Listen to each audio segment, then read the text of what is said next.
Welcome viewers to Historical Journeys. It's a blistering morning in the desert of northern Sudan, the place that is known for Nubian in the hour of the old pharaohs. Archaeologists Kristen, Romy, and puncture Paul Kriesman are perspiring through their jump veils as they plunge a stone-cut flight of stairs advancing toward the entry of a long-failed-to-remember submerged burial chamber. They each carry a 20-pound weight belt, 2 waterproof flashlights, 1 for each wrist, and a small air canister for an emergency. They were all set investigating. The only thing they weren't sure of was what they would find. 2 archaeologists jump into an overwhelmed burial chamber and find something exceptional. But before we get started, don't forget to subscribe to our channel. It only takes a second, and you won't miss any of our future videos. Let's get started. Both Piers Paul Kriesman and Kristen Romy have degrees in underwater archaeology.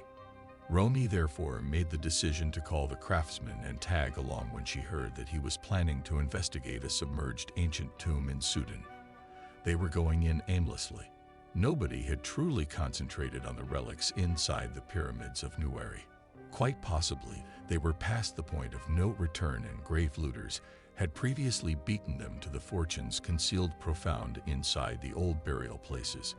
As Romy arranged to jump into bright yellow sandstone-filled water, she got an enormous sign with respect to why she was putting herself through the entire experience, and it froze over her head, somewhere far off of pyramid situated in the north of Sudan.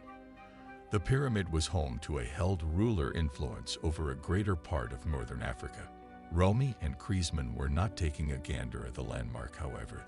They were on a journey to investigate something totally different. What they found at the lower part of the overwhelmed pyramid is genuinely surprising.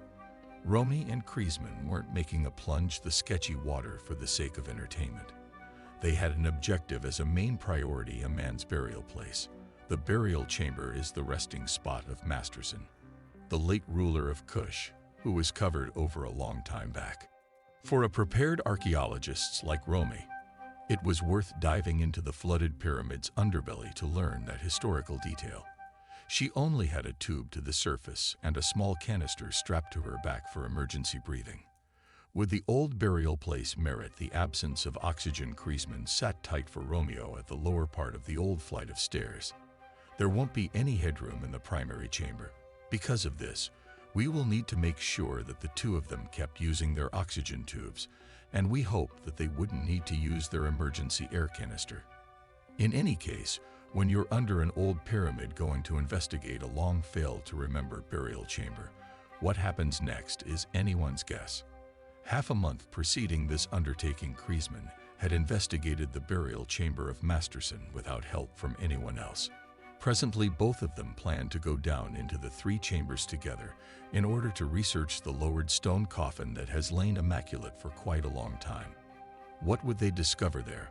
Before the 2 archaeologists had the option to arrive at the chambers, Kriesman brought up that they previously needed to shimmy through an opening about no bigger than a television.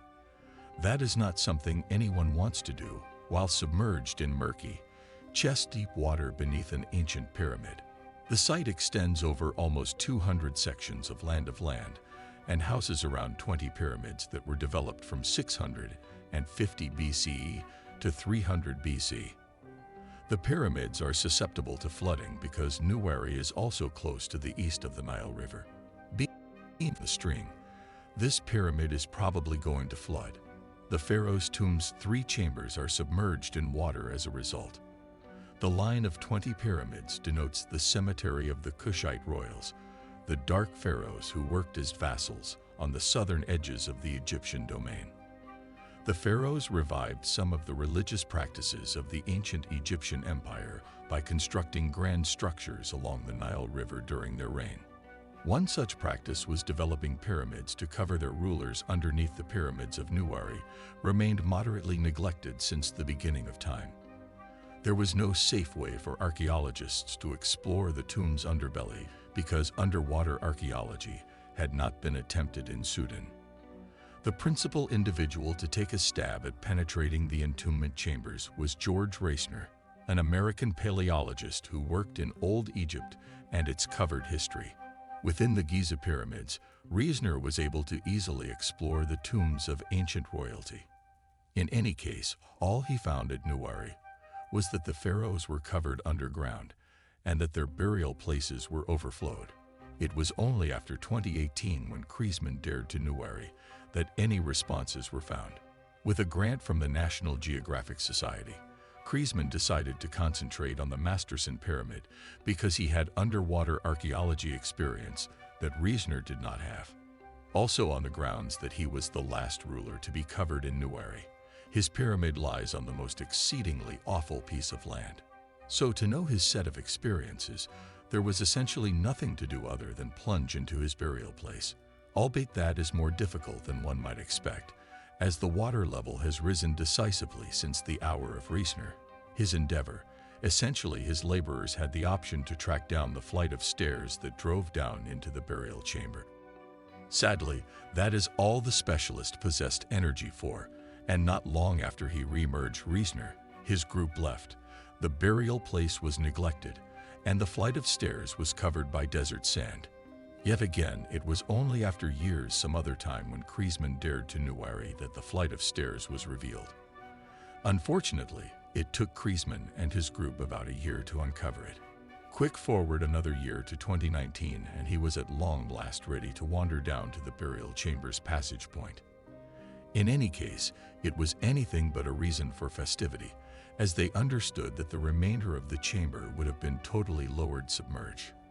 While the flight of stairs supposedly has 65 steps, the analysts were simply ready to recover 40 preceding, stirring things up around town of the water. Kriesman added, "We realized we wouldn't have the option to go any further without putting our heads under."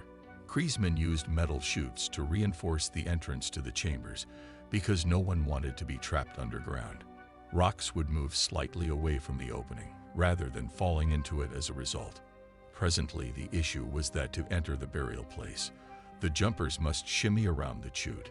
Each gutsy person who needed to investigate the opposite side of the flight of stairs was going in basically blind, in view of the sandstone-filled water. They had to pass through a line that brought oxygen from the surface, making it even more difficult than getting through the chute on their own. Scuba tanks were excessively massive for the restricted space they were working in, so their main decision was to depend on a line that carried an air with a little compartment of air in the event of crisis. The researchers were finally able to dive right in and look into a nasty person's tomb once the logistics were ironed out. The sandstone and water combination is horrendous for perceivability in the transport measured chamber. However, Kriesman and Romy surrounded around prior to arising in the subsequent chamber. It's additionally here that Kriesman started to unload a few supplies, setting electric lamps and plastic jerry containers to enlighten the dull chamber. Then they advanced toward the last chamber. The archaeologists entered the third and last chamber. Underneath them, albeit scarcely noticeable, was a stone casket where they assume it survives from terribleness throughout everyday life. The Kriesman wants to make sure that everything is in place at this early stage of a large project, and that they have a solid strategy for 2020. They had just discovered a significant portion of the cache history that had been missing. All things considered, the Friedman's goals pushing ahead were quite simple and truly fundamental for the venture to forge ahead with a positive way. He needed to show that the air supply framework he had set up was, as a matter of fact, protected to use for a drawn-out measure of time. Additionally, he needed to take fundamental estimations of every one of the chambers. The last move toward the starter plan of investigating the burial place was to completely dig through Reiser's pit to check whether anything was disregarded or abandoned. The Kriesman was going to discover the reason why one of the workers was digging through that very spot, but the opening of the stone coffin would have to wait until a later time. They initially needed to sort out some way to get the stone coffin out of the chamber and to the surface before contemplating opening the top. This implies that the vast majority of what Masterson was covered with is still in the burial place, regardless of whether a few items have crumbled, and are currently important for the sandstone and water blend. The group proceeded to uncover a greater amount of Reiser's pit, finishing plastic pails with silt and swimming them up out of sight pocket and second chamber. The overlaid figures would have been obvious targets for grave burglars, further supporting their case that the rising water had put off any looters. Romy and Kriesman drifted into the third office of the burial chamber directly over Frightful Sin's undisturbed resting place. The greatest was to some way or another get the 2,300-year-old stone casket that is lowered submerged to the surface. It will be a test, most definitely. T is a wonderful point in history that scarcely any know about. Thanks for watching. If you want to stay updated with our latest videos, subscribing is the way to go. Just click that red button below and become a part of our channel family.